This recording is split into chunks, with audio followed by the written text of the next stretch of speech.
చలో చలో చలో చలో రే అన్నా చలో రే అన్నా ఒక్కడే వీరుడై కదిలను జగనన్నా తన ధైర్యం మనమన్నా.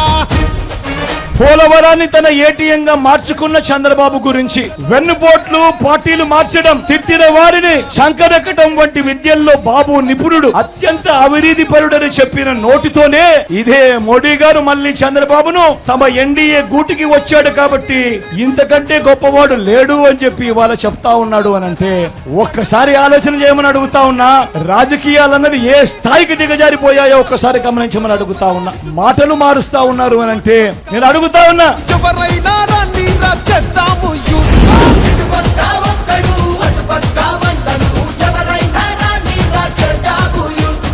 రాష్ట్ర ప్రజలకు వీరి హామీ ఏమిటి అని అడుగుతా ఉన్నాను. ప్రత్యేక హోదా ఇస్తామని జట్టు కట్టారా అని అడుగుతా ఉన్నాను. పోనీ స్టీల్ ప్లాంట్ ప్రైవేట్ పరం చేయము అని జట్టు కట్టారా అని అడుగుతా ఉన్నాను.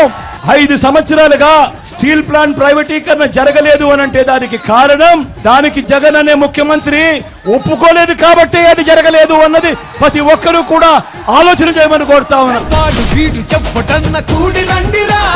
ఆంధ్రలోని ప్రతి గడపను అడిగి చూడరా, పెద్ద కొడుకులాగా జగన్ సేవలు చేస్తున్నాడంటూ మళ్ళీ తప్పక ఫ్యాను గుర్తుకు పోటేస్తామంటూ ఇటు పక్క ఒక్కడు అటు పక్క వందలు ఎవరండి చెప్పినా మా గెలుపు తథ్యం.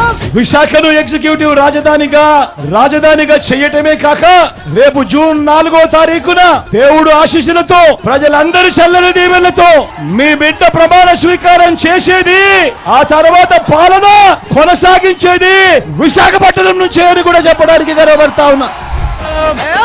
మడత పెట్టినాము చూసుకోండిరా, ప్రజల పరిపాలనకు గుర్తే ఇదిరా, మేనమామ